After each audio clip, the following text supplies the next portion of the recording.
Hello friends, this is the second installment of The Silver Arrow. It's getting really good. There's a couple of cliffhanger moments in here and I was tempted to stop at those spots today, but I didn't. I kept going. We are going to pick up with chapter 3, and just a reminder, if it's been a week since you heard the last one, Kate gets a train from her eccentric rich uncle for her birthday, a real steam engine. And she has a little bit of a meltdown at the end of what we read last week because her mom says she has to give it back in a week. So she has a little bit of a tantrum. So chapter 3 is called Kate Said a Lot of Other Things Too. Kate told her parents that she hated them and that they were the meanest and worst people in the world. She said she never got anything special or good, and even when she did, they always ruined it. She said they didn't love her and all they cared about was their stupid phones. I wish I could tell you that she said all these things in a calm, reasonable voice, but she didn't. She yelled them as loudly as she could. Then she said that this was the worst birthday ever, and her mother told her to go to her room, and she said, "Fine, I will." And she slammed the door, even though that at that exact moment, her mom was yelling at her not to slam the door. Kate stayed in her room for the rest of the afternoon. None of the things Kate had said were strictly true, except maybe the one about it being her worst birthday ever. Although when she was 2, she'd had a fever and spent her whole birthday throwing up, so it was a close call. Deep in her heart, Kate knew that. She knew that her problems weren't real problems. At least not compared with the kinds of problems kids had in stories. She wasn't being beaten or starved or forbidden to go to a royal ball or sent into the woods by an evil step-parent to get eaten by wolves. She wasn't even an orphan. Weirdly, Kate sometimes caught herself actually wishing she had problems like that. A zombie apocalypse, or an ancient curse, or an alien invasion. Anything really, so that she could be a hero and survive and triumph against all the odds and save everybody. Which of course she knew was wrong. She just wanted to feel special, like somebody needed her. And obviously having a steam engine wasn't going to make her special, obviously. But she felt special for a bit, and now her mom was going to send it back to wherever steam engines come from. The worst part of it all, Kate thought as she lay on her bed, her eyes feeling sticky from crying, and staring glumly out the window, and the afternoon stretched on and on toward evening. The worst part of it all was that she kind of saw her mom's point. Kate hated to admit it, even to herself, but even though the train was real and awesome, it was also insanely big and kind of ridiculous. And bottom line, it didn't really do much of anything. Given the untold skrillions of dollars Uncle Herbert must have spent on it, he probably could have bought, I don't know, a mini submarine or a rocket or a supercomputer or a robotic exoskeleton maybe. Anything but a stupid steam engine. Maybe he could return it and they could keep the cash instead. Someone knocked on the door and she could tell from the knock that it was Tom. Do you remember Tom? That's her little brother. She didn't answer. He went away, tried again, went away again, and then finally he just came in without knocking and flopped down on the lower bunk. They had their own rooms, but they used to share, and there were still bunk beds in Kate's room. Tom lay there for a while, but he couldn't stay still for long. He always seemed to have more energy than he could comfortably store in his body. He had to burn it off somehow. He started singing under his breath. Then he started drumming along with the singing. Then he kicked the bottom of Kate's bunk. Then he pretended to be shot and fell off the bed to try and make her laugh. Kate did not laugh. "Go away," she said. "At least we get to play on it for a week. It's better than nothing." Somebody must have told Tom once that you were supposed to look on the bright side in situations like this. She wished he wouldn't. It was annoying. Nobody ever took Tom's presents away. He never got sent to his room, or it seemed like that anyway. More silence. He still didn't go away. "I think it's on fire," Tom said. "Good. Why are you being mean about the train?" "Because I hate it." "Why?" "Because I hate everything, including you." "Well, that's not very nice." "I'm not trying to be nice." Tom was looking out the window. "Well, it's your lucky day because the train really is on fire. Seriously, look at it." Kate looked out the window. She frowned. There was the tiniest flicker of what looked like warm firelight in the cab of the steam engine. "That's strange," Kate whispered. "Do you think it's really on fire?" But how could it be on fire? It's made of metal. They slipped out of Kate's room together and out the back door and onto the evening lawn. The grass was cool on their bare feet. You'd think that at this point, Kate and Tom would have alerted their parents that there might possibly be a flaming steam engine on their property, but they didn't. Something interesting was happening, and Kate didn't want the grown-ups to swoop in and take it away. Not yet. "Hey, look at that," Tom said. "More tracks." He was right. That afternoon, the train had just been on a little stub of track, but now, bright new silvery steel tracks curved away from it through the grass. "I thought that was a good idea you had," said a voice from the shadows, "connecting them with the ones in the woods." Uncle Herbert was standing there, leaning against the train. Kate hadn't seen him. "It wasn't a good idea, it was a stupid idea," Kate said. "These tracks are all old and rusty, like my dad said, and they don't go anywhere. And even if they did, the train doesn't move, in case you hadn't noticed." "I had noticed, actually," he said. "Kids aren't the only ones who notice things, you know." "Well, it sure seems like it sometimes." "Well, it sure seems to grown-ups like you spend all your time watching TV and playing video games instead of paying attention to real life." Adults always said scoldy stuff like that, but Kate was surprised to hear it coming from Uncle Herbert. She'd been starting to hope that he wasn't like that, but of course he was. All grown-ups were. "Why should I pay attention to real life?" she said. "Real life is boring." "How do you know it's boring if you don't pay attention to it?" "Well, maybe real life should pay attention to me sometimes." "Perhaps," Uncle Herbert said quietly, like he was trying to sound all mysterious. "But perhaps the world is more interesting than it appears." "Well, that would be great," Kate said, crossing her arms, "because it appears really boring." "What about that mysterious fire in the train? Is that boring? That is why you snuck out here, isn't it?"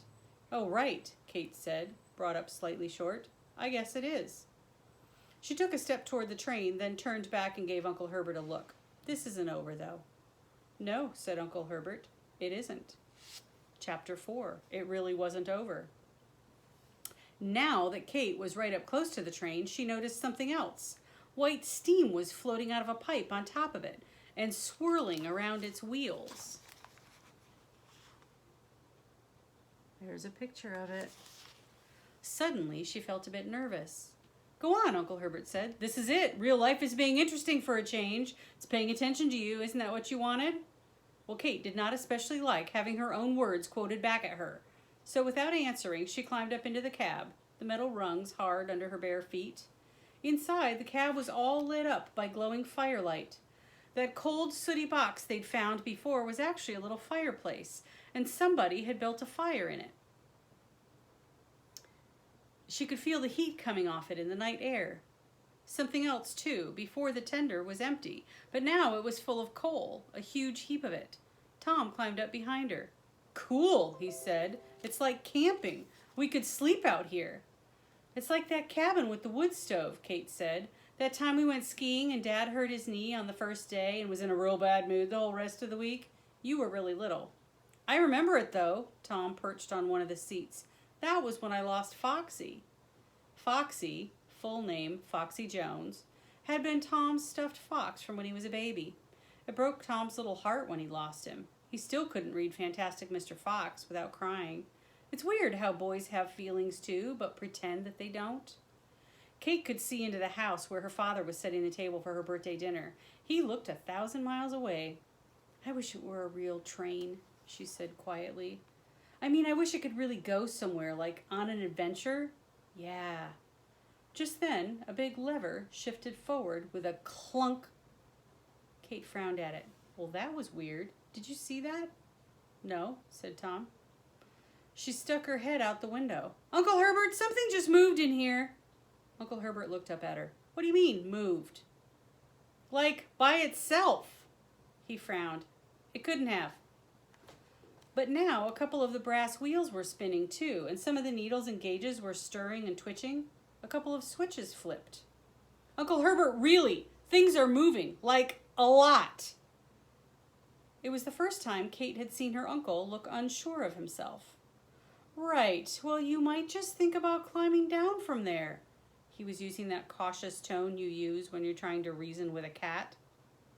"Both of you, maybe quite quickly, actually." Kate, Tom said, maybe we should. But what is this? Is this a game? Doesn't matter, Uncle Herbert said. Just get out of the train. Tom went to the door, but Kate stayed where she was. You can go, she said. It's okay, but I want to see what happens. Well, Tom thought about it. I'm going to stay too, he said finally, in his most serious voice. Now, white steam was leaking and poofing out of the train everywhere and drifting across the lawn. A knob turned and a pure bright light stabbed forward from the nose of the train, lighting up the grass and the trees and the side of the house next door. From somewhere below came a sharp, satisfying crack. Not like something breaking, more like something that had been stuck for ages, finally being released. That was the brakes, Uncle Herbert yelled. Come on, get out! Chuff! The engine made a deep, hoarse sound like an ancient beast waking up from a very long sleep and snuffing the air. Wait, is this pretend or real? Kate yelled. It's magic, Uncle Herbert yelled over the hissing of steam. You didn't think I got rich by working hard, did you? Kate very much doubted that this was true, because unlike in books, in real life, magic did not, in fact, exist. But right now, it wasn't like she had any other explanation. Chuff, chuff, chuff. Hissing and clanking sounds came from all over the train. The whole thing, all 102.36 tons of it, started rolling forward along the tracks as smoothly as a boat across a still pond. With something that heavy, you just knew there was no stopping it once it got going. Uncle Herbert started running alongside the train, muttering, "No, no, no," to himself, and trying to jump onto it like they do in movies. But somehow, Kate didn't feel scared. Instead, she felt as happy as she ever had in her life. Like something in her was being released too. Like her brakes were finally coming unstuck. This was it. This was the something she'd been waiting for. Uncle Herbert seemed to be finding out that jumping onto a moving train is harder than it looks in movies. Come on, Uncle Herbert, she called. I can't. Jump down. I don't think so. It's like you said, life's being interesting. But this is too interesting, like way too interesting. Uncle Herbert stopped and bent over, his hands on his knees, huffing and puffing. You're not ready. Ready for what? Kate felt ready for anything. Wind was whipping her hair around. She didn't know if she was doing something very smart or very stupid, but in that moment she didn't care because the thrill of it made her heart want to burst. This was so much better than Vanimals. Chuff. Chuff, chuff, chuff, chuff, chuff. Uncle Herbert tried to run after them again, but he stopped almost immediately. He really wasn't in very good shape. They were leaving him behind. I'm sorry, Uncle Herbert called. This wasn't supposed to happen. You've got a big job ahead of you, a huge job. Just do the best you can. They were gathering speed now, following the tracks across the lawn as smooth as a blade over ice. There was just one thing missing. How do I blow the whistle? Kate yelled. Dangly thing! It was the last thing Uncle Herbert said before they lost sight of him. There was a wooden handle dangling from the ceiling. Kate pulled it, and the sound blasted out into the night. Foom! The whole neighborhood could hear it. It felt like the whole world could hear it. She did it again, and then, because she was a generous person, she let Tom do it too. Chapter 5. Things Get Weirder. Excuse me. The train swung to the right, following the tracks into the woods behind their house, which just barely saved Kate and Tom from crashing through the fence and annihilating the neighbor's house and probably the neighbors. Instead, they started smashing their way through the trees. I can't believe this, Kate shouted. This is insane. Woohoo! Tom whooped. I mean, this is really crazy. The train snapped branches and shoved aside whole trunks of trees, the headlights blasting out ahead of it like the fiery white breath of a dragon. Green summer leaves flew everywhere. They were going to be in so much trouble. So much. They were going to pay for this forever. But it was totally worth it. They knew these woods like the back of their hands. They'd lived here their whole lives, and they'd climbed and jumped off and fallen from every tree and rock 1,000,000 times. But they'd never seen the woods at night from the cab of a giant runaway steam engine. Kate braced herself for the ultimate smash, when they would hit something big or when the tracks would run out and the whole train would lurch to a halt. It was going to be such a disaster, but so worth it. She swore to remember this her whole life, the night she rode through the woods behind her house in her own real steam train. But the big smash or lurch never came. Instead, the train kept going. Birds startled, stiff branches scraped against the windows. She and Tom laughed hysterically. I mean, how far was it going to go? But then Tom stopped laughing. Wait, he said. What happens when we get to the hill? Well, that was a good question. In the old days, when people made maps and they came to the part where they didn't know what was there, they just drew a bunch of dragons and sea monsters instead of land. On the very oldest maps, they wrote Hic sunt leones, which is Latin for here be lions. About a quarter of a mile into the woods behind Kate and Tom's house, there was a sudden steep hill, almost a cliff, with a chain link fence at the top, and at the bottom was a scary dark swamp with lots of bugs and supposedly a giant snapping turtle so big it could bite your foot off. If an olden days person were making a map of the woods behind Kate and Tom's house, that hill would have been where they started drawing sea monsters or lions. Kate risked sticking her head out the window. Oh my God, we're almost there!